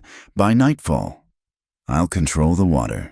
Then we'll see how much your documents matter when your crops are dying and your cattle are dropping." He turned to leave, but Elena's voice stopped him. "You forgot something." Crowley paused, looking back with irritation. "What's that?" Elena reached into her coat and pulled out a small leather folder. "Photographs, clear ones, of you and your men destroying federal survey markers, moving them, replacing them with forgeries." She opened the folder, showing the images to the room. "I've already sent copies to the federal marshal in Tucson, the territorial governor, and 3 newspapers." The blood drained from Crowley's face as he stared at the photographs. In them, he was clearly visible, directing the illegal operation. "You little—" He started toward her, but found his path blocked not just by Koa, but by Mercer, Ortega, and 6 others. "I think you'd better sit down, Silas," Mercer said, hand resting on his pistol. "We're going to wait here nice and peaceful-like until the federal marshals arrive. Shouldn't be more than a day or 2. "Oh, you can't hold me. I have rights." "So do we," Elena said quietly. "The right to water, the right to live without fear, the right to protect what's sacred." She met his furious gaze steadily. "You tried to steal all of that, but you failed." What happened next occurred almost too fast to follow. One of Crowley's men went for his gun. Koa moved, quick as thought, knocking the weapon aside. The trading post erupted into chaos. Shouts, struggles, the crash of falling goods. When the dust settled, Crowley and his men were disarmed and under guard. A few people sported bruises, but no shots had been fired, no lives lost. "Now," Mercer said, dusting off his hat.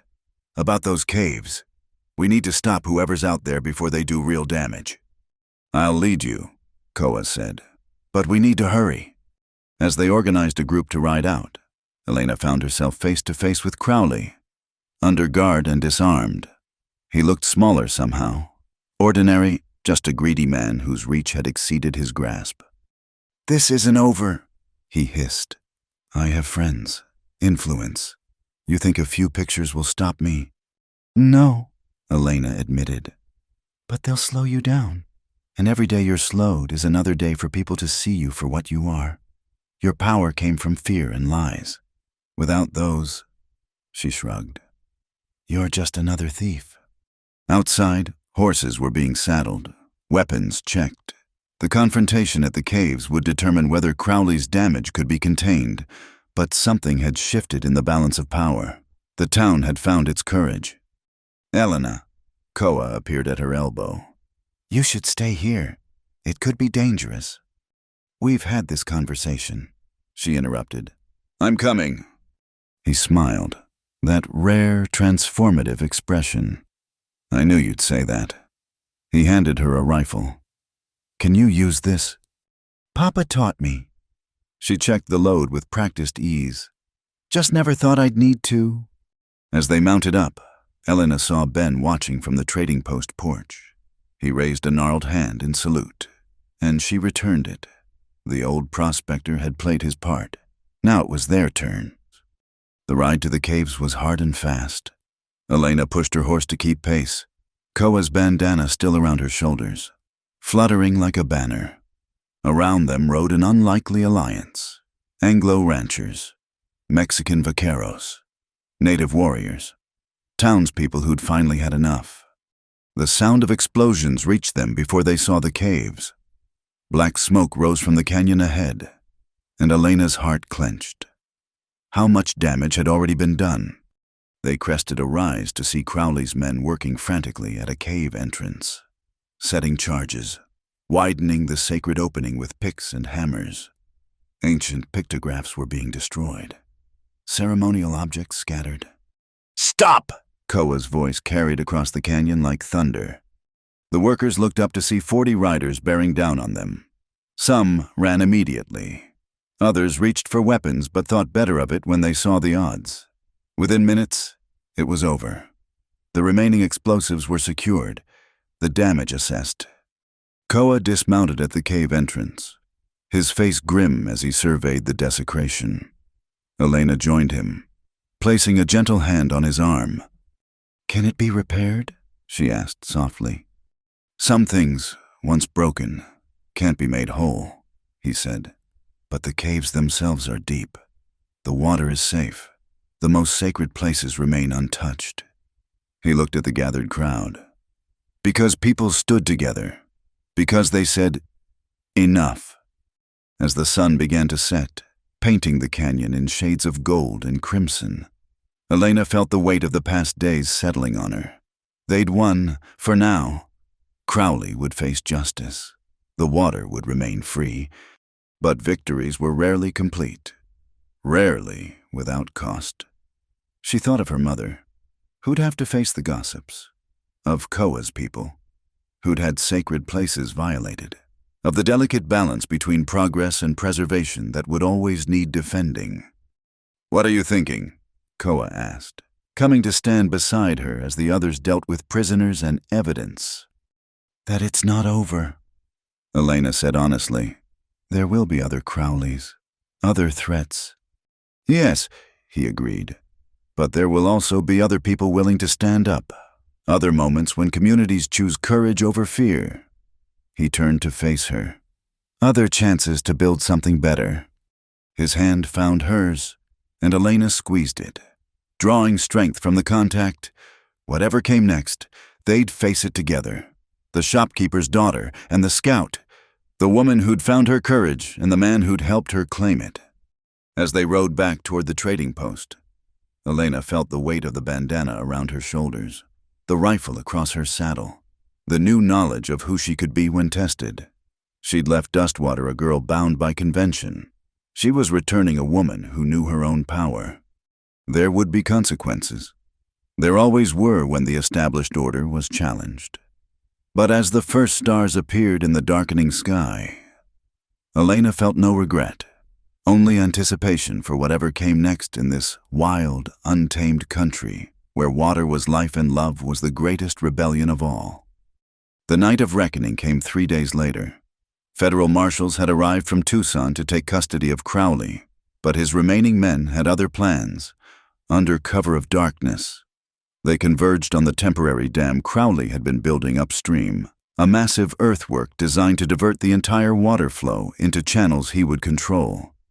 Elena crouched behind a boulder, watching torches move like fireflies in the darkness below. Beside her, Koa studied the scene with grim intensity.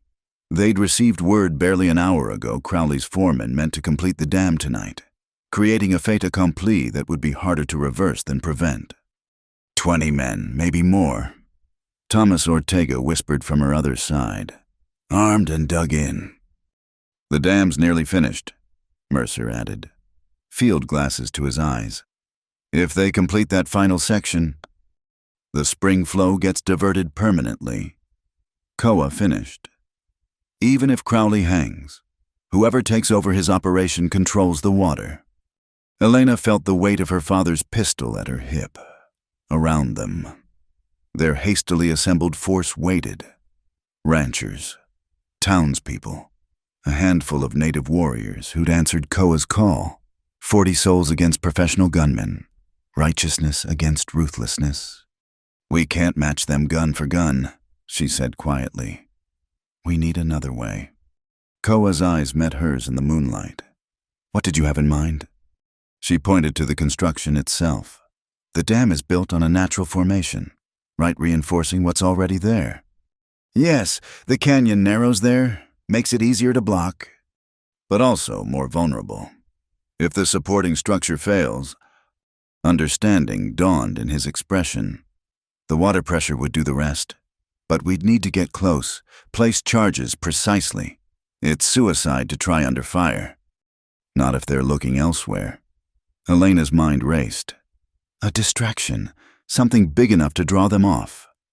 "I'll do it." Ortega volunteered immediately. "My vaqueros and I can stage a frontal assault, make them think." "No." The firmness in Elena's voice surprised even her. "Too many would die. We need something else, something that threatens what they value most." "Which is?" Mercer asked.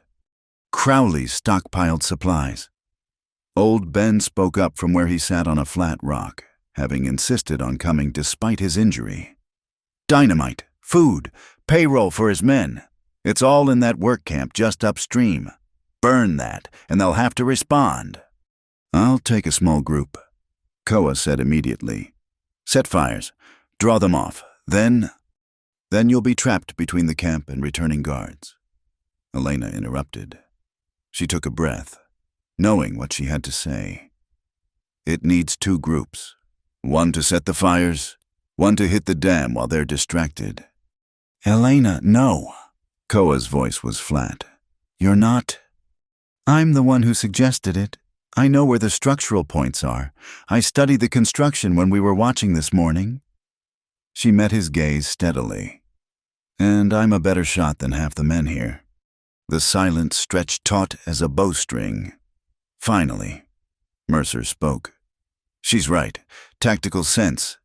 Anyway, question is, who goes where?" "I'll lead the dam team," Koa said, his tone brooking no argument. "Elena leads the distraction. That way you're taking the most dangerous position," Elena said softly. "The dam approach has no cover. At least the camp raiders can use darkness and confusion." "Exactly why you should." "Children," Old Ben interrupted with fond exasperation, "you're both going to do something stupidly heroic no matter what we say, so let's at least plan it proper." The next hour was spent in careful preparation, maps drawn in the dirt, timing coordinated, signals agreed upon. Elena found herself commanding 5 volunteers, 2 of Ortega's vaqueros, the blacksmith's son, and, surprisingly, Mrs. Chen's eldest daughter, Mei Lin, who turned out to be an excellent scout. As they prepared to move out, Koa caught Elena's arm, drawing her aside. "This is insane." "Yes," she agreed simply. "If something happens, it won't." "Elena," his voice cracked slightly, "I can't lose you, not when I just found you." She reached up to touch his face, feeling the tension in his jaw. "Then we both better survive, because I have plans for us." Koa Navarro, plans that don't include dying heroically in the desert. He caught her hand, pressing it against his cheek. "What kind of plans?" "The kind that involve a future, maybe a little house near the springs, the free springs. Maybe Lark coming to stay and learning about the stars from you. Maybe..." She paused, suddenly shy. "Maybe lots of things." His kiss was fierce, desperate, full of promises and fears. When they parted, Elena felt branded by it, marked as surely as if he'd put a ring on her finger. "Come back to me," he whispered against her forehead. "You too," she breathed back. Then they separated, each leading their small force into the dangerous night. Elena's group moved like shadows upstream, using every bit of cover. The work camp sprawled before them. Tents, supply wagons, the precious stockpile of materials needed to finish the dam. "Mei Lin, take position there," Elena whispered, pointing to a rocky outcrop. "You're our lookout. 2 shots if trouble's coming." The young woman nodded, melting into the darkness with surprising skill. Elena led the others forward, hearts pounding in unison. The camp had only a skeleton guard. Most men were at the dam site. "Oil lanterns first," she instructed. "Spread them to the supply tents, then the dynamite shed. We want smoke and noise, not a massacre." They worked quickly, professionally. Within minutes, strategic fires were set. The oil-soaked canvas caught immediately, flames leaping into the night sky. Then the first crate of ammunition went up, gunshots cracking like firecrackers. Shouts erupted from the dam site. Elena watched through her field glasses as men scrambled, torn between their posts and the inferno consuming their base. The foreman was screaming orders, pointing groups back toward the camp. "Now, Koa," she breathed. "Now." As if he'd heard her, shadows detached from the canyon walls near the dam. Koa's team was moving, heading for the critical support points Ben had identified. But they'd been spotted. Gunfire erupted, muzzle flashes lighting the darkness. "Elena!" Mei Lin's warning came just as riders crested the hill behind them. Some guards had circled around instead of taking the direct route. "Defensive positions," Elena commanded, her father's pistol already in her hand. The night exploded into chaos. Elena fired carefully, making each shot count, trying to disable rather than kill. Beside her, one of the vaqueros cursed as a bullet grazed his arm. The blacksmith's son was returning fire with desperate enthusiasm. Through the melee, Elena kept one eye on the dam. She could see Koa's team had reached their objective, but they were pinned down. The charges needed to be placed precisely, but the covering fire was too heavy. "They need help," she said, making a quick decision. "Ramirez, Joaquin, keep those riders busy. Mei Lin, Tom, with me." She broke cover, sprinting toward an elevated position that would give them a clear line of sight to the dam defenders. It was exposed, dangerous, but it was the only way. They made it to the rocks just as more guards arrived from the camp, drawn by the gunfire. Elena found herself fighting on 2 fronts, trying to provide covering fire for Koa while defending their own position. A bullet shattered the rock inches from her face, showering her with fragments. Blood ran down her cheek, but she kept firing. Below, she saw Koa break from cover, racing toward the dam's critical joint. He had the charges, was almost there. A figure rose from concealment, rifle aimed at Koa's back. Without thinking, Elena swung her pistol, fired. The man dropped, and Koa reached his destination. The explosion, when it came, was smaller than expected, just a precise crack of thunder. For a moment, nothing seemed to happen. Then came a groaning, grinding sound that built like an avalanche. "The dam!" someone screamed. "It's going!" The earthwork structure, weakened at its critical point, began to shift. Water, patient and inexorable, found the weakness and exploited it. What started as a trickle became a stream, then a torrent. Men fled in all directions as the dam disintegrated. The diverted water, freed from its artificial channel, roared back toward its natural course. In minutes, Crowley's grand scheme was reduced to mud and debris. But the danger wasn't over. The sudden release of water was creating flash flood conditions downstream. Elena saw people scrambling for higher ground and realized with horror that the old trading post road ran right through the flood path. "Signal mirror," she called to Mei Lin. "Warn anyone downstream." As they flashed desperate signals into the night, Elena searched the chaos below for Koa. Where was he? Had he gotten clear in time? Then she saw him, helping an injured man, one of Crowley's workers, to higher ground. Of course he was. Even in victory, his first instinct was to preserve life. The floodwaters began to stabilize, finding equilibrium. The immediate danger passed, leaving a transformed landscape. The dam was gone, the springs freed, the natural order restored. As dawn broke over the destruction, the various groups converged. Crowley's men, those who hadn't fled, sat under guard. The federal marshals, roused by the explosions, arrived to find their job largely done. Elena stumbled down from her position, exhausted, blood still trickling from the rock cuts on her face. She found Koa by the springs, kneeling at the water's edge, letting the freed flow run over his hands. "It's over," she said softly. He looked up at her, and his expression when he saw her injuries made her heart clench. "Your face." "Just scratches." She knelt beside him, cupping the cold spring water to wash away the blood. "We did it." "You did it," he corrected. "That shot. The man who would have—" He shook his head. "How did you even see him?" "I was watching you," she admitted. "I couldn't look away." His hand found hers under the water, their fingers intertwining in the cold flow. Around them, people were beginning to celebrate. But for Elena, the world had narrowed to this moment, kneeling by free water with the man she loved. Both alive, both victorious. "Your plans," Koa said suddenly. "The ones for our future. Tell me more." Elena smiled, feeling the sun warm on her face despite her exhaustion. "Well, first we have to deal with the mess here. There'll be trials, testimony, rebuilding to oversee, and then we see what kind of life two troublemakers can build together." She squeezed his hand. "Maybe you could teach me more about the land, the old ways. Maybe I could teach you about running a business, a legitimate one. Maybe we could do both," he suggested.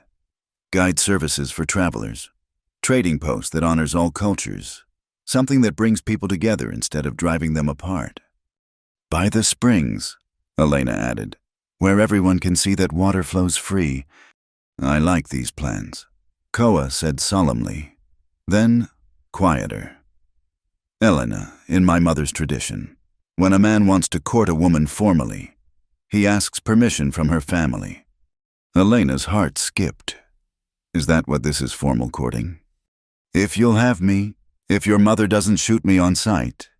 Despite everything, the exhaustion, the danger they'd survived, the chaos around them, Elena laughed. "Oh, she might, but Lark will defend you. She thinks you hang the moon." "And you?" His voice was vulnerable. "What do you think?" Elena turned to face him fully. There by the freed waters they'd fought to protect. "I think you're the bravest, most honorable man I've ever known. I think you see me for who I really am, not who I'm supposed to be. I think—" She paused, then spoke the truth. "I think I love you. Koa Navarro." His smile was like sunrise after the longest night. "And I love you. Elena Whitlow, have since you dropped that basket of bread and looked at me like I was either a dream or a disaster." "Maybe both," she said, and kissed him as the sun climbed higher and the free waters sang their ancient song. Around them, a community was waking to a new reality. The water was free. Justice had prevailed. And two people who'd found each other in the midst of struggle were planning a future together. It wasn't the end. There would be challenges ahead, prejudices to face, a life to build from scratch. But as Elena rested in Koa's arms by the springs they'd saved, she knew they'd face it all together. The shopkeeper's daughter and the scout, the woman who'd found her courage and the man who'd helped her honor it. Together, they'd written a new story for Dustwater, one where love conquered fear and water flowed free for all. 6 months had passed since the night the dam fell. The Arizona Territory sun still blazed mercilessly. But now the springs ran free, their water distributed fairly among all who needed it. Elena stood in the doorway of Whitlow's general store, watching the transformed town with satisfaction. "You're doing it again," May said from behind the counter, her voice carrying fond exasperation. "Staring off into nothing like a lovesick girl." "I'm checking the new water pump." Elena protested. though her gaze had indeed drifted to where Koa was helping install a hand pump near the Methodist church, making sure it's working properly. May's tone was dry as desert sand, but she was smiling. The past months had softened her edges, eased the perpetual worry from her face. With Crowley's loans declared illegal and void, the store was thriving. "When's he going to make an honest woman of you?" Elena blushed, but didn't look away from the window. "We're taking our time, building something solid first." The bell above the door chimed, and Deputy Mercer entered, tipping his hat. "Ladies, fine morning, isn't it?" "Every morning's fine when the water runs free," May replied, a phrase that had become something of a town motto. Mercer chuckled. "True enough, Elena." The territorial governor's response came in. He handed her an official envelope. "Looks like your water compact proposal is moving forward." Elena's hands trembled slightly as she opened the letter. She'd spent weeks drafting a formal agreement that would establish legal protections for the springs, ensuring fair access for all communities. Native, Mexican, Anglo alike. It was ambitious, unprecedented, but necessary. "They're sending a delegation," she read aloud, "to review the proposal and meet with all parties involved." She looked up, eyes bright. "They're taking it seriously." "Course they are," Mercer said. "After what happened with Crowley, they can't afford not to. Man's awaiting trial in Tucson, and every day more evidence comes out about his schemes. Government wants to show they're on the side of honest folks."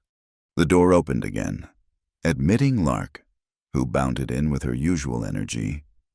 "Elena, the new school teacher's arrived. She's from Philadelphia and has the most beautiful dresses, and she says she'll teach us about the ocean." Elena caught her sister in a hug. "That's wonderful. Little bird, you'll learn so much." "She also says ladies can go to college now. Real college, not just finishing school."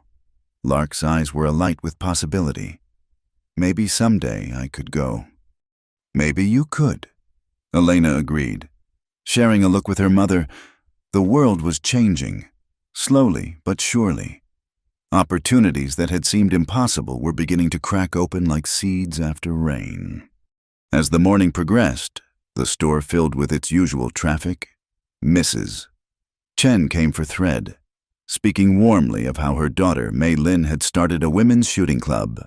"For protection," she said with a meaningful look. "And confidence." Thomas Ortega stopped by to report that his cattle were thriving with reliable water access. "Best season in a decade," he declared. "And my vaqueros are talking about bringing their families up from Mexico, building a real community." Even Father Miguel visited, discussing plans for a harvest festival that would bring all the town's communities together. "We have much to be thankful for," he said, "much to celebrate."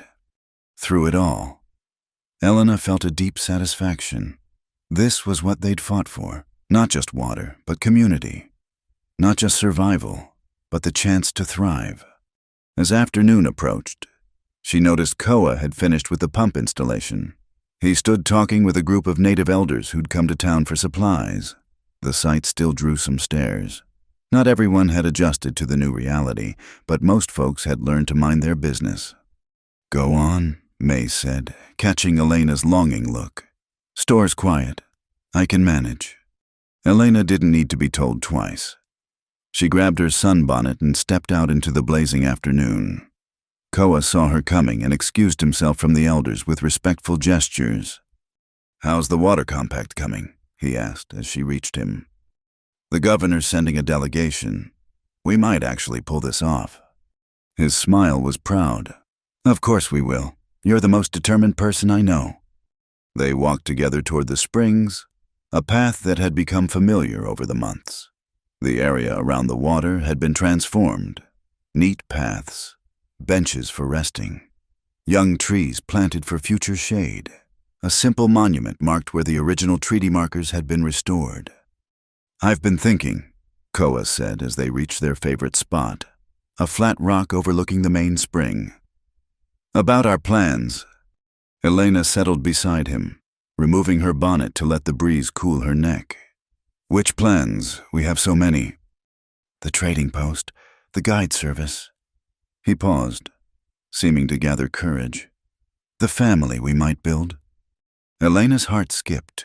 They'd danced around this topic for months, both knowing where they were headed but taking time to be sure. "What about it?" "The elders gave their blessing today. For us, for our plans to build near the springs." He turned to face her fully. "My mother's people have accepted you as one of their own. You've earned their respect, their trust." "And," Elena prompted, though she thought she knew what was coming. Koa reached into his vest and withdrew something wrapped in soft leather. "This was my mother's, one of the few things I have from her." He unwrapped it carefully, revealing a simple silver ring set with a small turquoise stone. In her tradition, a man offers such a gift when he's ready to join his life with another's, when he's found his match, his partner in all things. Elena's eyes filled with tears. "Koa!" "Elena Whitlow," he said formally. "You've been my partner in danger and in peace. You've shown me that home isn't a place, but a person.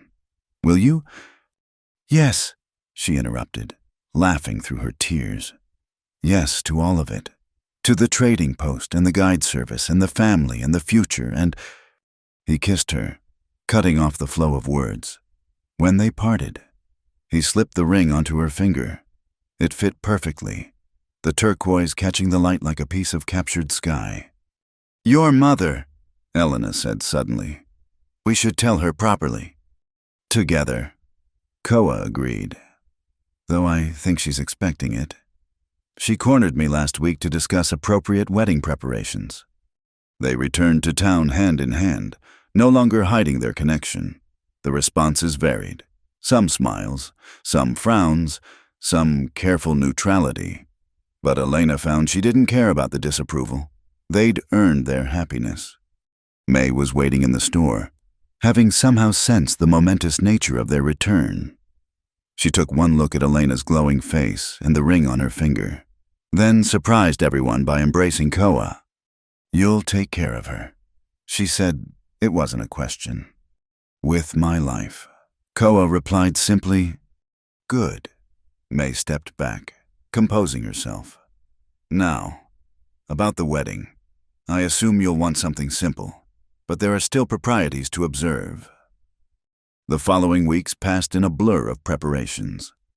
The Water Compact delegation arrived, and Elena found herself at the center of negotiations that would shape the territory's future. She spoke with passion about community rights, about the balance between progress and preservation. "Water is life," she told the assembled officials. "But it's also trust.